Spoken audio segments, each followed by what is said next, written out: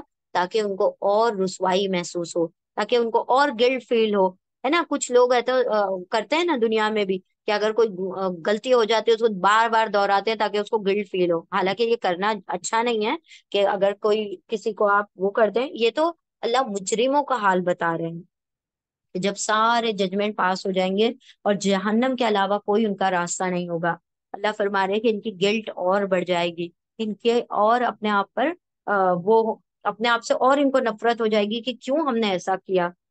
ارے آج تو یہ اپنے آپ کو اور ایک دوسرے کو حوالے کیے دے رہے ہیں، اس کے بعد یہ ایک دوسرے کی طرف سوری اس کے بعد یہ ایک دوسرے کی طرف مڑیں گے اور باہم تکرار شروع کر دیں گے۔ یہاں پر بتا دیا گیا کہ جہنم میں چیخو پکار، آوازیں، بلیم گیم سب چل رہا ہوگا۔ یہ اس کو بلیم کر رہا ہے، وہ اس کو بلیم کر رہا ہے، اس نے مجھے مارا، اس نے مجھے شرک کروایا، یہ میرے باپ دادا، یہ میرے آبا و اجداد، یہ بت اور یہ یہ شخصیت اور وہ شخصیت، سب ایک دوسرے کو بلیم کر رہے ہوں گے، چیخو پکار ہو رہی ہوگی، اور جہنم کے فرشتوں کی الگ آواز، اور یہ ان کی دہاڑے اور ان کی چیخیں اور ان کا رونا۔ اللہ فرما رہا ہے کہ سب ایک دوسرے کا مڑ کر اور باہم تکرار شروع کر دیں گے۔ پیروی کرنے والے اپنے پیشواؤں سے کہیں گے تم ہمارے پاس سیدھے رخ سے آتے تھے، وہ جواب دیں گے نہیں، بلکہ تم خود ایمان لانے والے نہ تھے۔ یعنی پہلے تو تم بہت ہمارے سامنے کھڑے ہوتے تھے، یہ کر لو وہ کر لو، آج کیوں نہیں ہمارے ساتھ کھڑے ہوتے؟ پہلے تو بہت ہمارے سیدھے رخ سے آتے تھے، مطلب کہ ہمارے سامنے سامنے سے آتے تھے کہ بھائی یہ بھی کر لو اور وہ کر لو، اور اب کیوں منہ چھپا رہے ہو؟ اب کیوں بھاگے جا رہے ہو؟ تم خود ایمان لا، اور وہ کیا کہیں گے؟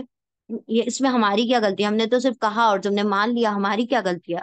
تم خود ایمان لانے والے نہ تھے، ہمارا تم پر کوئی زور نہ تھا، تم خود ہی سرکش لوگ تھے، ہم نے تھوڑے ہی تم سے ہاتھ پکڑوا کے گناہ کروائے ہیں، ہم نے تھوڑی نا تم سے کہا تھا کہ چلو ہم کر رہے ہیں تو تمہیں بھی کرنا کمپلسری ہے، ورنہ تمہیں سزا مل جائے گی۔ تم نے تو خود اپنی مرضی اپنے من سے کیا ہے سب کچھ، تو اب ہمارا تم پر کوئی زور نہ تھا۔ ایسے ہی شیطان کہے گا نا، میرا تھوڑی زور چلتا تھا، میں تو وسوس سے ڈالتا تھا، میں تو دعوت دیتا تھا، دعوت تم قبول کرتے تھے، تو غلطی تمہاری ہے، تم خود ہی سرکش لوگ تھے۔ آخرکار ہم اپنے رب کے اس فرمان کے مستحق ہو گئے کہ ہم عذاب کا مزہ چکھیں۔ اللہ نے کہہ دیا تھا دنیا میں عذاب ہوگا، تو بس وہ سچ ہو گئی بات، عذاب ہے تمہارے لیے بھی ہمارے لیے بھی۔ سو ہم نے تم کو بہکایا، ہم خود بہکے ہوئے تھے، ہم اس لیے تمہیں بہکا رہے تھے، خود بہکے ہوئے تھے۔ جو انسان کے پاس ہوتا ہے وہ دوسروں کو دیتا ہے، ہدایت ہوگی تو ہدایت دے گا، بہکاوا ہوگا تو بہکا دے گا۔ اس طرح وہ سب اس روز عذاب میں مشترک ہوں گے، برابر کے شریک ہوں گے۔ ہم مجرموں کے ساتھ یہی کچھ کیا کرتے ہیں۔ یہ وہ لوگ تھے کہ جب ان سے کہا جاتا تھا اللہ کے سوا کوئی معبود برحق نہیں ہے، تو یہ گھمنڈ میں آ جاتے تھے اور کہتے تھے کیا ہم ایک شاعر مجنون کی خاطر اپنے معبودوں کو چھوڑ دیں؟ یعنی آپ صلی اللہ علیہ وسلم کے لیے ہم اتنے 360 بتوں کو گرا دیں؟ حالانکہ وہ حق لے کر آیا تھا اور اس نے رسولوں کی تصدیق کی تھی۔ اب ان سے کہا جائے گا کہ تم لازماً دردناک سزا کا مزہ چکھنے والے ہو، اور تمہیں جو بدلہ بھی دیا جا رہا ہے انہی اعمال کا دیا جا رہا ہے جو تم کرتے رہے ہو، مگر اللہ کے چیدہ بندے۔ اب یہاں پر جہنمیوں کا ذکر ہوا کہ اللہ نے ان کے اعمال پر انہیں پکڑ لیا، جہنم میں ڈال دیا۔ اب اللہ کے چیدہ بندے، نیک بندے اس انجام بد سے محفوظ ہوں گے، یعنی کہ جہنم سے محفوظ ہوں گے۔ ان کے لیے جانا بوجھا رزق ہے۔ جانا بوجھا رزق کا مطلب کہ میں بھی جنت میں جو چیزیں ہوں گی وہ ان کے ناموں سے فیملیئر ہوں گی، کہ جیسے اس کا نام آم، سیب، کیلا وہی ہوگا، لیکن اس کے ذائقے، اس کی خوبصورتی کچھ اور ہوگی، اور یا تو اس کے رنگ سیم ہوں گے، ٹھیک ہے، لیکن اس کے علاوہ کوئی چیز اس میں سیم نہیں ہوگی۔ تو جانا بوجھے کا اس لیے ہے کہ انسان جب جنت میں جائے تو اس کو ایسا محسوس نہ ہو کہ میں کس سے اجنبی جگہ آ گیا ہوں یا آ گئی ہوں، کیونکہ انسان جب اجنبی جگہ آتا ہے تو کیسے اوپر نیچے منہ گھما گھما کے دیکھ رہا ہوتا ہے۔ تو اللہ فرما رہا ہے کہ تمہیں جانا بوجھا رزق اس لیے دیا جائے گا کہ تمہیں ایسا لگے کہ جنت کوئی نئی نویلی جگہ نہیں ہے، تمہیں ایک اطمینان فیل ہو، ہے نا؟ اجنبی جگہ پر انسان اطمینان نہیں فیل کرتا، تو یہاں پر اطمینان اور مطمئن ہو جائے۔ ان کے لیے جانا بوجھا رزق ہوگا، ہر طرح کی لذیذ چیزیں اور نعمت بھری جنتیں جن میں وہ عزت کے ساتھ رکھے جائیں گے،